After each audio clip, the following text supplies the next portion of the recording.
We're doing The Hills Have Eyes now. The Hills Have Eyes. And then 1977. Yeah, this is the first one, the original one. I've never seen this before. Jeremy recommended this movie. I think this is sort of his genre. He likes this kind of shiznit. I know you also like the Wrong Turn series, and I've heard that that's sort of similar to this series. But because it's like hillbillies killing people, that's basically the very, very simplified. Deliverance. About what this is about. Deliverance is another one that's in that sort of deformed hillbillies. In that sort of genre, yeah, deformed hillbillies, and yeah, for sure in this one. They're cannibal. I've heard and cannibalistic characteristics as well, yes. But in the remake, which I haven't seen, but I've heard about, and apparently it's like they went more hardcore with making them look mutated and stuff, and there's more gore and whatnot. So I would be interested to see the newer one as well, but one thing at a time. They do make them look a little more demented in the newer one, but the plot is like honestly shot for shot pretty much the exact same, the old one and new one. I thought there was only the 97 one. That's the only one I've seen. Whoa, The Hills Have Eyes? Yeah. 97. Man, we're talking about the 70s one. This is the original. Oh, you watched the original? Yeah. So we watched different movies. Yeah. That's okay though. I didn't even know there was a 90s one, man. I didn't even know. Because there's one from like 2006, isn't there? Yeah. Yeah. That's what I was talking about. Okay. Yeah. I didn't know there was a 90s one. Well, I didn't know there was one either. I watched the newer one. This is the one I watched. Oh, so you watched like the 2007 one? Yeah. Oh, okay. So you watched the newer one. Yeah, I watched the older one. I guess I should have specified which one you meant. But yeah, I watched like the 1978. I think that's what year it is. One. But we can sort of compare then, I guess. Yeah. The Hills Have Eyes.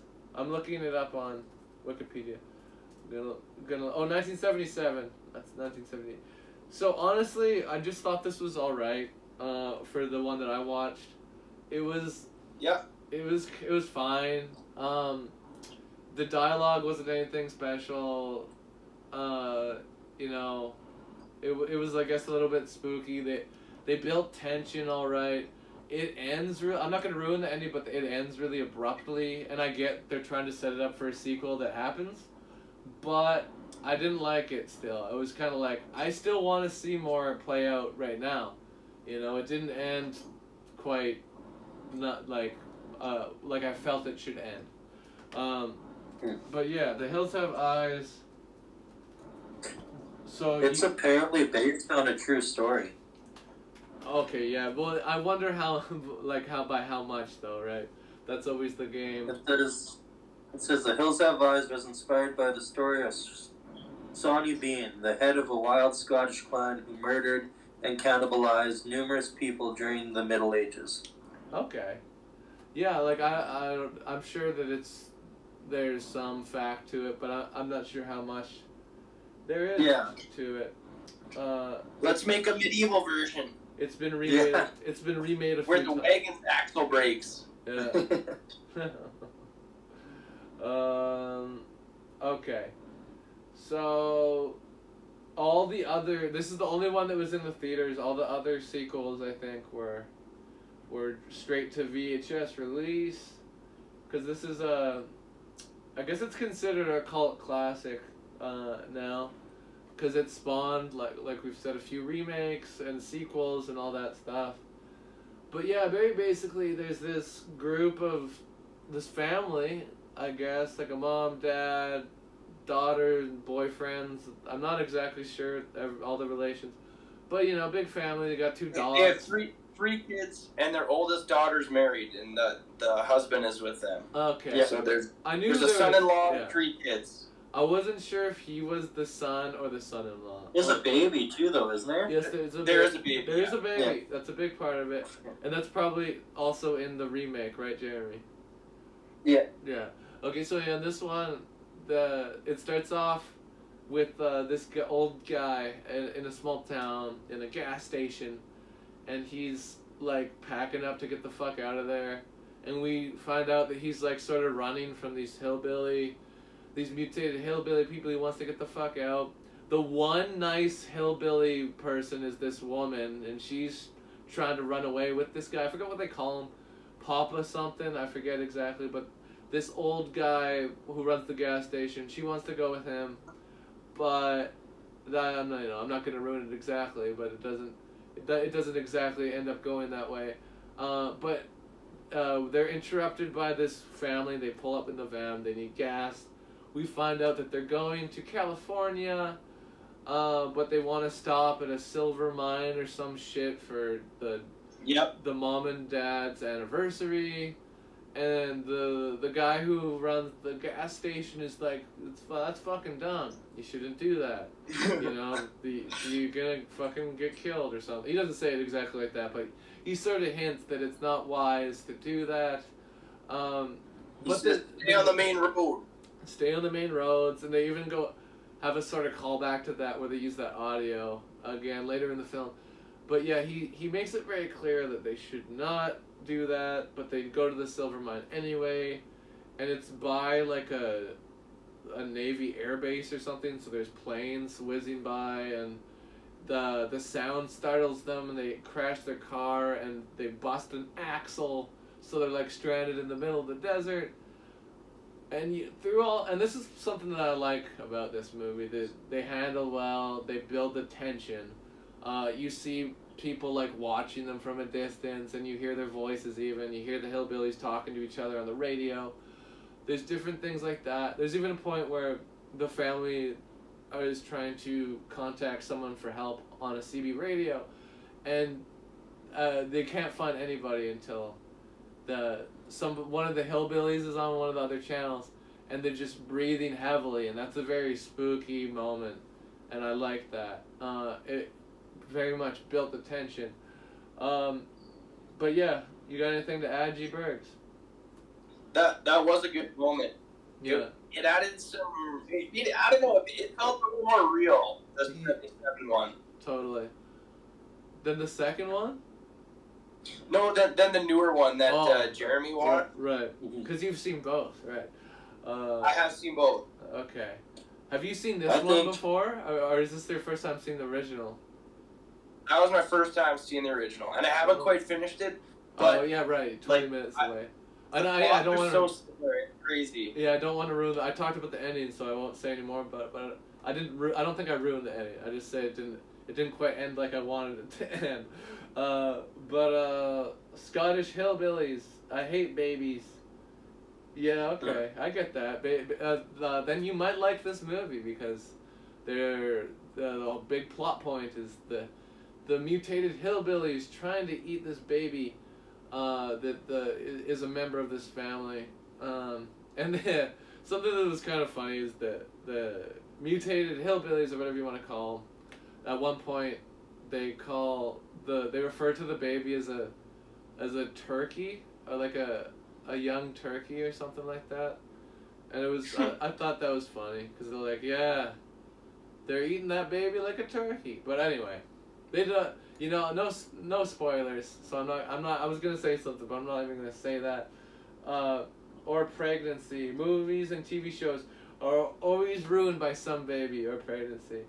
Yeah, babies and even just smaller children in movies can often be annoying. That's why the best part of Waterworld is when the kid gets thrown off the fucking boat. But anyway, Elder Dougie, Elder. Yeah, there's no best part of Waterworld. That's the best part, or him drinking his own pee. Those are the two best parts. Him throwing and honestly, him throwing the kid. That's the number one for me. But anyways, because that movie is very okay. I don't think it should be as hated as much as it is, but yes, I'm going too much off on a tangent on Waterworld. I reviewed that movie already. We're not going back. The Hills Have Eyes. Does the old one have dogs in it? Yep. Yeah, so that's something that's similar. And what are the names of the dogs in the new one, Jeremy? Same name. Beauty and the Beast. Oh, I forget. Beast, yeah, I think it is. Beauty and the Beast, and I like that. Like it makes one sense. of them is Beast. I know that. I can't remember the other one. With yeah, that's fair. But no, it's Beauty and the Beast. I remember that because they say I don't know about the newer one that you watched, but in this one they say the names of the dogs quite a lot. So it really solidifies it in your mind that it's Beauty and the Beast, and you make the connection to obviously the Disney movie. And actually, I found that's a fairy tale too, obviously. But yeah, I like something what they did with the dogs, and some of the editing is a little bit weird for me. But for the most part, I like how they do the tension, and I do like how it's edited for the most part.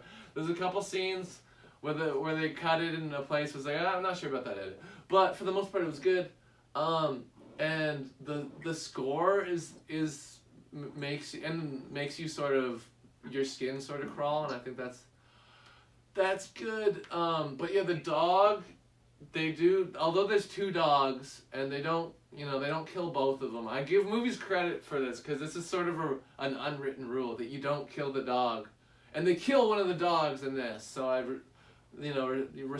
respect just because that's something that a lot of movies don't have the balls to do, and this movie had the balls to at least kill one of two dogs, and that's the first kill I think of this movie anyway, to my knowledge. I think I'm getting that right. But yeah, they have that, and they have I forget what his name is, but the blonde kid in the family. He goes out and he finds the dog dead, and he's Bobby, and he's crushed about it. He finds out, and he doesn't tell anyone until way later. And by that point, fucking the hillbillies are like killing people now, and that's more of an issue. He doesn't want to alarm them, but then they're all alarmed anyway. Yeah, exactly. Yeah. So that's kind of stupid. But go ahead. You know what part bothered me was when the dad's getting burnt alive there. I don't know if that's in the old one. Yeah. Yep. Yeah. And the daughter is getting like raped by one of them, and they all just are like watching the dad get burnt, and they can clearly hear the girl, the sister screaming, and they're just standing there watching the dad burn. And there's like three of them that are just like standing there. It's like, at least one of you guys can go fucking help your sister. Like, yeah, no, that's a good point. And that part always bothered me too, Jeremy. Yeah, I agree. And in this one, sort of similar, yeah, with there's a rape scene, and a lot of people say it's one of the more disturbing. Not that I don't think there's any rape scene that's not disturbing in a movie, honestly, but it's a pretty disturbing rape scene. And but yeah, to the point of like they're all around, like you'd think they would hear her. Exactly, I was thinking that as well. And yeah, the dad's getting burnt, and it's sad. But something I want to mention, I almost forgot about it. This movie's fucking old. It's from the 70s. And honestly, right from the beginning, I kind of hated everybody in this, all like the characters. I kind of hated all of them. I was like, I can't wait for all these people to die.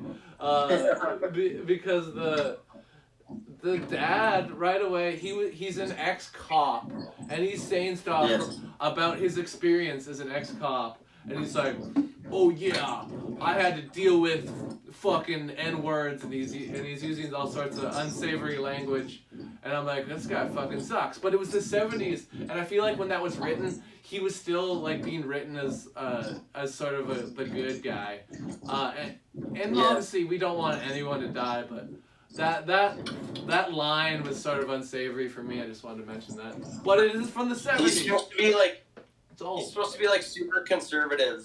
Yeah, so it makes sense. It's realistic. He's from Cleveland. It's realistic, and the fact that it's from the 70s, and like like you said, he is clearly supposed to be like a conservative police officer, or ex-police officer, I should say. It's not scary if it's not something you find scary. This is very true. I've got phobias around stupid babies. Fair enough. Yeah, and people say that like about birds, like birds aren't scary. Well, it's scary. It's scary if you're scared of birds. Just like people might say Willard isn't scary. I don't find rats scary, but it's scary if you find rats scary. You know. Anyway, moving on. I have it here on Wikipedia. So this had a budget of. This is another loose budget. Where they don't seem to know exactly how much money it made, but it was $350,000 to $750,000 budget. Huge gap in the middle there, but that's pretty low budget, even for the '70s. But yeah, box office return is 25 million, so that's pretty good considering how low the budget was. And tickets back then were probably like $2 a piece. Yeah. Oh yeah, totally. It would have been much different considering everything. I named my first pet rat Socrates because Willard/Ben. I get you. Yeah, I like that movie. It's good. We could I wouldn't mind watching it again. Even we could maybe review it one day. Who knows? But for now, we got The Hills Have Eyes, and yes, this is the last film we'll be doing today. Then I'll be going back to music. But for now.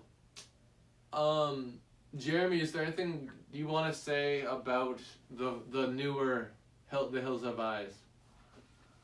Not overly. I mean, it seems to me that it's pretty much, very, very much the same as the old one. Yeah, I'll have to watch the newer one eventually and compare. But for now, this is what we know. I think you and especially Huey would like it just because of the graphics and stuff like that. Like, they make it look decently realistic. Yeah, like the effects. Like, is it practical effects or is there CGI? I don't know. What do you think, Jay Briggs? It's practical actually in the newer one too, for the most part. Okay, there might be a little bit of CGI. That's fair. Like, yeah, all the demented hillbillies are pretty sure it's practical effects in the newer one too. With their makeup, yeah, that's cool. And I've seen clips of the newer one, but I haven't seen the full film. But yeah, I should have clarified with you, Jeremy, that you meant which one you meant because we watched different films. But yeah, that's okay. It was funny. It was an old one. No, and that's fair. We'll have to check it out. Because even when I was talking about it, I was talking about it with you, and I was like, yeah, there's the part when they say the N-word, and you were like, yeah, fucking racism. And so I was like, yeah, it's the same movie. But it's just kind of funny because that shows how similar they are then, right? Mm-hmm. Yeah. But yeah, it made a lot of money. That's cool. Wes Craven. My favorite Wes Craven movie is probably Nightmare on Elm Street, maybe Scream. But probably Nightmare on Elm Street. But this was kind of fun, and you can see why it's a cult classic. He definitely has a mind for horror, Wes Craven. He can make a horror movie, and it wasn't bad, but it had a few problems. It wasn't great. Some of the things people do don't make sense in it, that kind of thing, but it's not... Yeah, it's a little clunky. The old one's definitely clunkier than the newer one. Yeah, but so you kind of get that with the 77 movie. You think the newer one... Although you think it's better? This is the same year as Slapshot and Smokey and the Bandit, so there's no excuses. Those movies are perfect. Yeah. You can make a movie in 77. I disagree, but fair enough. I know you love both those, and I like them too. But that made me not. Yeah. If I was gonna contrast the two, the newer one, it does a better creep factor at the beginning because you're not really sure what's out there. The old one, you're getting voices and you see a person early on, but the voices kind of the voices are supposed to be creepy in the old one, but they kind of take away the creepiness because you're hearing a human voice. It's like, okay, so it's like some type of person or thing out there. Okay. But in the newer one, it's just kind of like shadows and just glimpses of shit. And there's nobody talking and mocking people. Like, there's a scene where the old man's running and the like main hillbilly is like, oh yeah, Papa's going down and Papa this. It's like, this is fucking weird. Like Papa Jube, I forget what his name is. Papa Juba or something like that. I forget. Yeah, but the scene where he's like following the the old man while he's running. I was like, this is weird. He's like harassing him, mocking him. Yeah. I don't know if that was funnier back in the 70s or something, but I just thought that was kind of weird. And then the effects and stuff for the old one, though, I mean, not bad. It's watchable. It's still it's like the on fire stuff. For me. I thought was decent, like with the and when he was like one part that looked looked really bad was when the father came down off the burning sticks. Yeah. And it was pretty clear that like they just like rubbed soot on his skin or something. Yeah. And I'm sitting there going like, dude, your skin would be fucking off pretty much. Like there wouldn't be any skin. And that's true. When they came down on the ground, he would be screaming until he died. Yeah, I didn't really think of that, but you're probably right. Honestly, it was funny because I was just gonna say that I thought that didn't look that bad, but now that you're saying that, I think you're kind of right. He was on Skin's fire. Gotta be peeling off. It would be peeling off. No, you're right. Look, I think Freddy Krueger. They got the burning right there. That guy was that mask is actually modeled after a real guy who was in a fire, I think. But anyway, thank you. Oh, special song request. Put that on the roster. Put that on the roster. We'll get there. I promise. Well, after the review, we'll right after that we'll do it. But there's a bunch of stuff in here that's actually kind of funny. Have you seen the sequel, The Trees Have Noses, says Hugh. I just made that up, of course. The Valleys Have Genitals, he says, is another one. The Cliffs Have Boners. Hugh's having a blast right now. I like the parody on Schitt's Creek. The Crows Have Eyes. Oh yeah, that's right. I like that show. It's funny. It just fucking mopped up the Emmys last year, hey? But yeah, this movie. Well, what else was I gonna say? Like you were talking about the effects. I don't think they're that bad. Oh no, I don't want to freeze. Please don't crash stream. So it seems like it's back. Okay. But yeah, thanks for watching, folks. I have the Wikipedia open. Looking at the cast, I don't really think there's anyone that I know like that is super notable. This was a B movie in the 70s, so it's I don't really know any. I'm sure these people were in other shit, but I couldn't name anything. Some of these people's names, I'll just name them because I have it open here. Robert Houston as Bobby. We mentioned Bobby earlier. Susan Lanier as Brenda. And Virginia Vincent as Ethel Carter. Those are some people that were in this movie. But yeah. Ethel's the mom, so that's the old lady. Ethel. nice way of saying it. But yeah, no, this is fun. It wasn't perfect. Like I said, G-Bergs hasn't seen the ending of this one yet, but you've seen the remake, so maybe you have an idea. Maybe it ends very similarly. It's quite possible. But yeah, I still enjoyed it. There's things that I would change, probably. But it was generally spooky, and for the era, it was pretty good. Like, I think this is better than Friday the 13th Part 1. I think that it's super overrated. Friday the 13th. It's like in the same... Whoa, yeah, I'm saying it. It's in the ranks with Friday the 13th #1 is in the same ranks as like for the Freddy Krueger Nightmare on Elm Street and Texas Chainsaw Massacre, and both those movies are like pristine. Friday the 13th is just like a generic slasher. It didn't do anything new at the time. Like I don't get it. but it spawned something else with Jason. It moved into something else. I think the other movies are better, to be fair. But anyway, I'm getting off on a tangent. I gotta stop. The Hills Have Eyes. You guys got anything else to say? I'm running out of shit. Go, Jeremy, if you got anything else. You watched the new one. No, nothing really. Okay, G-Bergs. You watched the new one, but more recently, most of the old one. Yeah, they're okay. I mean, throw them on around Halloween time, you're going to have a good time. But you throw them on any other time of the year, you're going to be like, why the fuck am I watching this? Yeah, no, it's true. And it does make me want to see the newer one and compare. Because sometimes remakes do things better, and sometimes remakes are better. Usually not, but sometimes. And it sounds like it's possible that the remake in this case is better. But maybe we'll do that one another day. For now, we're just doing 2 reviews a week, and I think that's a nice palatable way to be doing this. So I'm going to end the review. I think that's cool. You guys ready? Yeah. All right. Yep. I'm going to rate it. Jeremy, throw me your rating. G-Bergs, what's your rating? I'm gonna go. Oh man, like I can't give it a 6. I want like 5.75, I guess. I can't give it a 6. 5.75, and you haven't even seen it yet. The full thing. No. But that's okay. Last 20 minutes. I probably went lower. You go lower? Like a 5, maybe. I don't know. You're going 5? Okay.